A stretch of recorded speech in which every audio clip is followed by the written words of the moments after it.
All right, today's title is Art of the Soul. That is actually the title of the series. It'll be a four-part series through the month of February.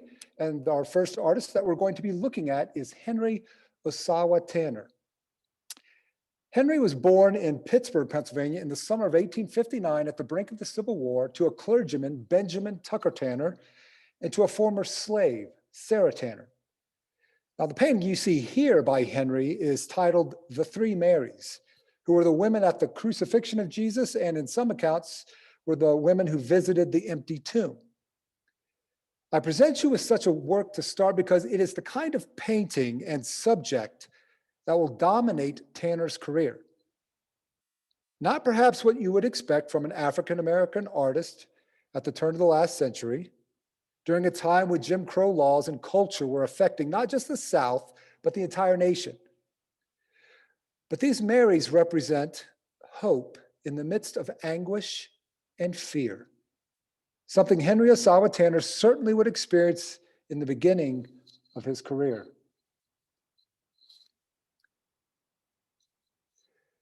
Just like to point out some of the highlights of his life. Those are his dates up at the top. He was the first African-American with art in the Louvre in Paris. He won the Chevalier Award in the French Legion of Honor. And then he was a volunteer in the Red Cross. And this portrait you see of him was by Thomas Eakins. Now, Thomas Eakins, as I'll mention later, was a very well-known, not only artist from Pennsylvania, but he was a very well-known art teacher. Excellent in that regard. Now, this is Benjamin Tucker Tanner, the artist's father, and this was painted by the artist.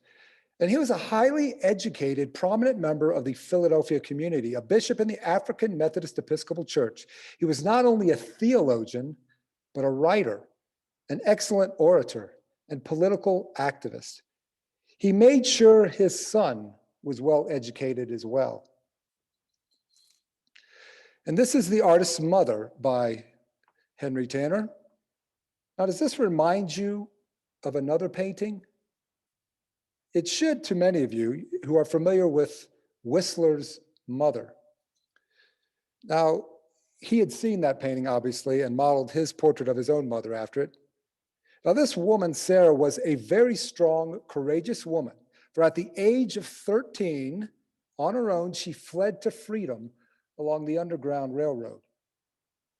Sarah Tanner also encouraged the young Tanner in his education, often reading scripture to him and later encouraging him to read vociferously. Tanner's parents wanted him to follow in his father's steps and become a minister. And so Tanner grew up steeped in the biblical stories. And for a brief time, he was attracted to the idea of becoming a minister himself. But one afternoon, around the same age his mother first experienced her freedom, the age of 13, he was walking with his father in Philadelphia's Fairmount Park, when he spotted a plein air painter painting the bucolic scene. As if the heavens opened up at that moment with a light shining down upon him, Henry Ossawa Tanner immediately experienced his life's calling. Despite the initial reservations of his family, they eventually recognized his talent and his ambition. His father reportedly said, quote, "By the presentation of visible objects to the eyes, divine truths may be most vividly photographed on the soul," unquote. Henry would eventually enter the prestigious Philadelphia Academy of Art, where one of his teachers was, like I said before, Thomas Eakins, one of the best known painters and art teachers of his day. Here is one of the earliest works we have of Tanner. It is called The Laundress, completed during his early 20s. As you can see, his talents were exceptional, even among Thomas Eakins' students, and he soon became a favorite of Eakins. I'll give you a moment to take this image in. As you can see, he was very influenced by Impressionism, which was very popular at the time. Here's another one of his early and impressive works titled Sand Dunes at Sunset, Atlantic City, painted in 1885. This painting was the first one by an African-American artist to make it into the permanent collection of the White House. Now, despite his obvious talent and occasional recognition and sales, he struggled, like a lot of artists, to support himself. So he tried teaching art in Atlanta, Georgia, and Highlands, North Carolina, as well as opening a photography business, which had very little success as well. But he eventually found patrons, or patrons found him, however you want to put it. During his time in Atlanta, Bishop Thomas Hartzell and his wife befriended him, believed in his talents, and felt called to invest in those talents.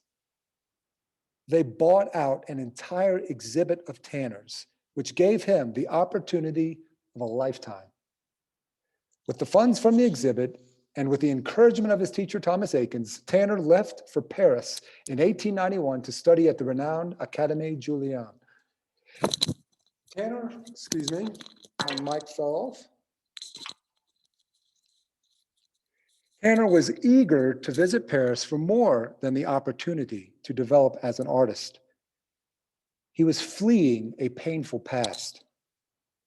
You see, when he was still studying art, several of Tanner's fellow students had petitioned the school not to allow Tanner in the classroom with them. They went so far as to play a cruel prank on him. They tied him to his easel and set him down in the middle of a busy street. Tanner wrote in his journals, "I was extremely timid and to be made to feel that I was not wanted, although in a place where I had every right to be. Even months afterwards caused me sometimes weeks of pain. Every time any one of these disagreeable incidents came into my mind, my heart sank, and I was anew tortured by the thought of what I had endured, almost as much as the incident itself." Would any of us want to remain where we were so disrespected? During his trip to Paris, Tanner was finally freed of his racial self-consciousness. There, he was simply an artist working among other artists, invited into their social life as well. Unfortunately, Tanner became ill during his second year overseas, and to recuperate, he returned to Philadelphia, where he was soon reacquainted with racism. Here's how the musically talented Black artists were often depicted in American magazines and journals. Talented performers were shown as cartoonish minstrels, not worthy of any serious consideration. Tanner sought to change that. Here, Tanner presents the same subject, but in a profoundly different manner. And this is perhaps his most well-known work, titled The Banjo Lesson. Now, this is not simply an image of a grandfather teaching his grandson how to play the banjo, is it? It is an image of familial love, that is for sure, but it is about dignity and worth. It is about the beauty of deep human connection. It is about our shared humanity. It is about things that transcend politics and race. But it's not merely an illustration of these ideas and values. Visually, it's quite powerful. Notice the golden rectangle behind them. I'm not quite sure what they are. Perhaps they are towels. Whatever that rectangle is, it is luminous and draws the eye towards the background, to the negative space there, the area behind the two figures, where there is a pure white glow. There must be a light shining through a window that we can't see. It bathes mostly the space beneath and behind the figures, yet it's able to convey a dynamic happening between the man and the boy. The following year, he painted this powerful work, The Thankful Poor. Again, what appears to be a grandfather and grandson are at table offering a blessing. The man displays a strength of character, a modeling of virtue for his grandson. And even the boy bears a strength, a nobility of character. I think this image must have been very humbling before the eyes of a privileged society, a very convicting image. With this painting and the Banjo Lesson, you have seen almost the entirety of Tanner's paintings of African American subjects. Why didn't he paint more of such works? After all, there is a great reform needed in American culture at the time. Jim Crow laws and ideology are rampant, not just in the South, but all throughout the United States. White Southern families are sending their daughters to finishing schools up north. And these parents are quite suspicious toward any Black men who might lay their eyes on their children. And there is a wave of European immigrants vying for the same jobs as Blacks. In Philadelphia, where Tanner resided, race relations are intense, to say the least. So Tanner feels deeply the rejection of the very society in which he was raised. And yet, he also feels pressure from his own race and from all those progressives, Black or white, who are actively trying to reform a racist culture. And they believe Tanner could do a great deal for the cause if he painted more of such images. But Tanner wants to return to Paris. And it was the funds from the sale of this work that allowed Tanner to flee the United States again and return to a country that will become his new home. Why would Tanner leave his native land at a time when he is so needed? Well, in America, Tanner could not fully be himself. As an African American, he felt deep in his soul the pain of racism, of not being seen first as a human being, but as a, quote, Negro person, as the American newspapers always qualified him. No matter how proudly American papers reported on their native son's accomplishments in Europe, he was always referred to as a Negro artist. In France, newspapers and the Salon catalog simply referred to him as Artiste Américain. But even in this obituary announcement in 1936, US papers qualify him as Negro artist. But as an African-American artist, he faced pressures from people of his own race who want him through his art to fight for their causes. He, of course, empathizes with the great work of racial reform. As great as that work is, it is not his chief work. He feels called to be first and foremost an artist. That is his great work to perform. And artists are compelled to express what is uniquely important to them, what is unique in their soul, not what is important to another, no matter how good and worthy that subject or cause might be. It isn't a comfortable place to be, and it wasn't comfortable for Tanner. Tanner wanted to simply be the best artist he could be and express the subjects most important to him. So Tanner returned to Paris as soon as he could and remained there the rest of his life with only occasional trips back to the United States. He had first continued the genre paintings he had created in America. In this painting, The Young Sabbath Maker, 1895, we see a shoemaker's apprentice preparing the molds for clogs. Clogs were a popular shoe among the common folk of Europe at the time. But this will be one of the last of Tanner's genre paintings. Strangely, in a nation already quite secularized as France, Tanner will turn to the Bible for subject matter. Any of you familiar with Thomas Eakins' paintings, by the way, will immediately see similarities with his teacher. Tanner was particularly drawn to the religious works he saw in the museums of Europe, like this painting of the Raising of Lazarus by the Dutch master Rembrandt. This painting is a story of the power of faith to even raise the dead. Here, Jesus has raised the brother of Mary and Martha from death. You see how Rembrandt has infused his work with drama through the gesturing of the characters, particularly Jesus, as well as the use of light on the faces.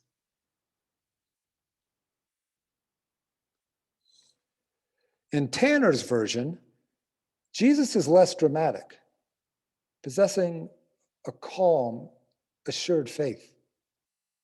He's presented more like a regular person, like you and me, yet whose faith is strong enough to perform this miracle. Through gesture of the other characters and through lighting, Tanner has created a work as dramatic as Rembrandt's, but with a humble and simple prophet performing the work.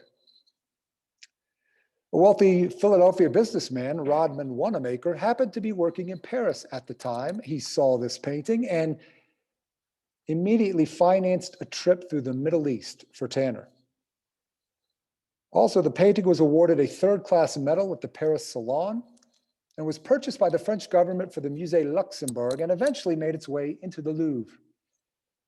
Many of the religious scenes that Tanner would depict are about the power of faith, and Tanner's faith in himself and his calling was now paying big dividends. When Henry Ossawa Tanner left America, like the calling of Abraham to a new land, he had to take a leap of faith. He was leaving all that was familiar, including patrons of his art, and heading to a foreign land. But this was a land of hope, a land of promise. As you're well aware, many artists from other countries viewed Paris as a kind of holy city in a promised land. It was a welcoming to foreigners and had a live and let attitude towards its immigrants and expatriates.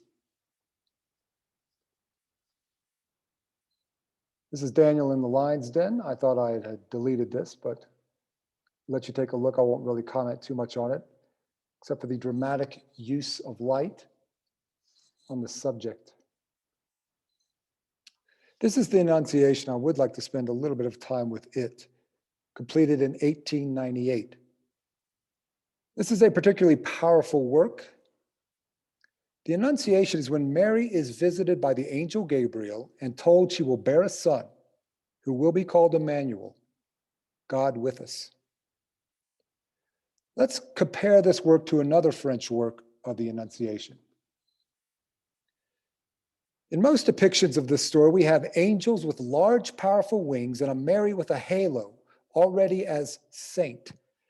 Now, this one by the French artist James Tissot, who painted this just a few years before Tanner's, has still presented a heavily winged angel with a human face. Mary's white robes are lovely, symbolizing her purity. Even though Tissot has not given her a halo, she feels, to me at least, different than you and me. She's somehow still sanctified in a way that you and I are not. But Tanner has chosen to depict Mary, as he did Jesus, as an everyday sort of figure, like one of us. Ordinary clothes, timid, a bit fearful. Tanner has also chosen to depict the angel not human-like with a heavy set of wings, but as a column of golden light. Tanner believed visions and powerful spiritual experiences were unique to the individual who experienced them. And he believed the scriptures spoke in allegories and symbols and were not necessarily meant to be interpreted literally. So, no powerfully built men with wings.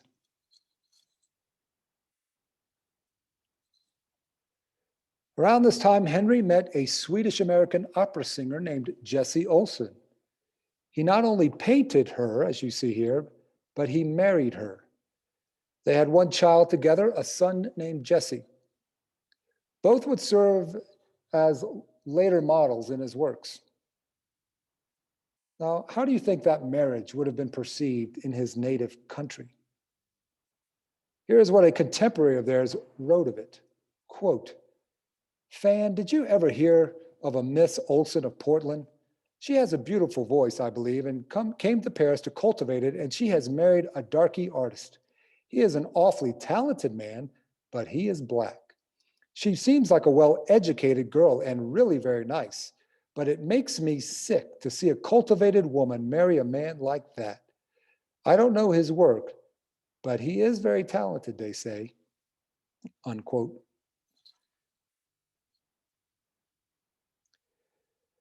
This painting is titled The Good Shepherd. It is a very strange depiction of Jesus, who is indeed the Good Shepherd in the scriptures. For one thing, it is at night, not a common way of depicting biblical shepherds. There are no sheep visible in the work. The figure of the shepherd is very roughly outlined, made with just a few brushstrokes. But look at those trees. They seem to act as two well-earthed pillars of strength. They partially shield a lunar glow. Along with a vague figure standing between them, perhaps Tanner wants to convey a more mystical understanding of the Good Shepherd. A vague, comforting presence that is mysterious yet personal. Who might that be for you?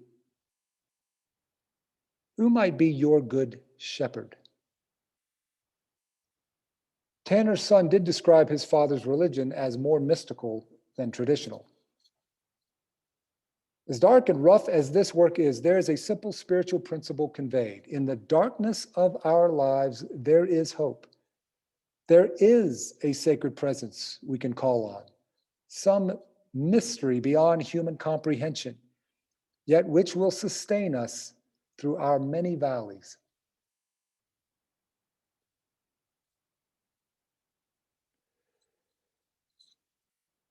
Here we see an image titled The Disciples See Christ Walking on the Water, completed in 1907.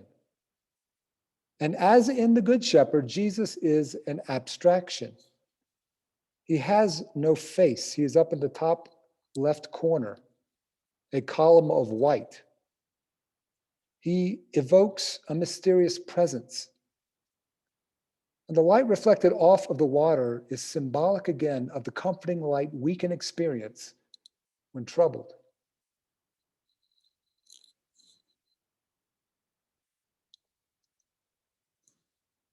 Here we have a portrait of Henry Tanner's wife and son, who are the models for Christ and his mother studying scriptures, completed in 1909.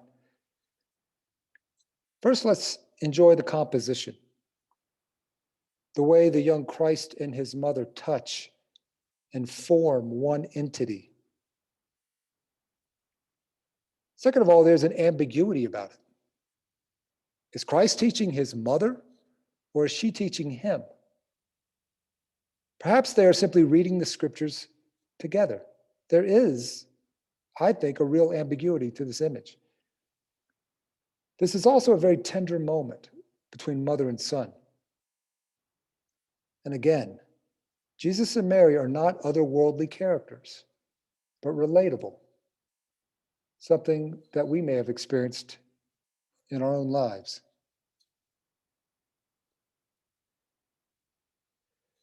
This one is titled The Holy Family. Here the father Joseph stands in shadow, but with love and care looks down at his wife and child. Mary's not looking at her baby son, but towards a light shining from some place we know not of. Tanner does this often. He puts in a mysterious light. Sometimes he will put the source of that light in, and sometimes he won't. Once again, these seem like real people, not exalted figures with halos, as in most depictions of the Holy Family. We almost sense that this humble family could be our family.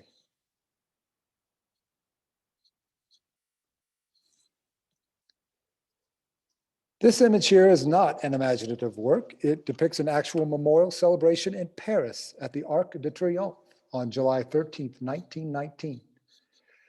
Underneath the arc is a cenotaph, which is a monument to people who have died in war. And it is dramatically lit in memory of French soldiers who lost their lives in the Great War. On the bottom left, there appears a woman and child, perhaps a widow and orphan son of a deceased soldier. Besides being an artist, Henry Tanner was a humanitarian who volunteered with the Red Cross during World War I. And he worked on a project cultivating gardens where soldiers were stationed so that they could eat fresh vegetables. A few years after this painting was exhibited, Tanner was made an honorary chevalier of the Order of the Legion of Honor, which is France's highest honor.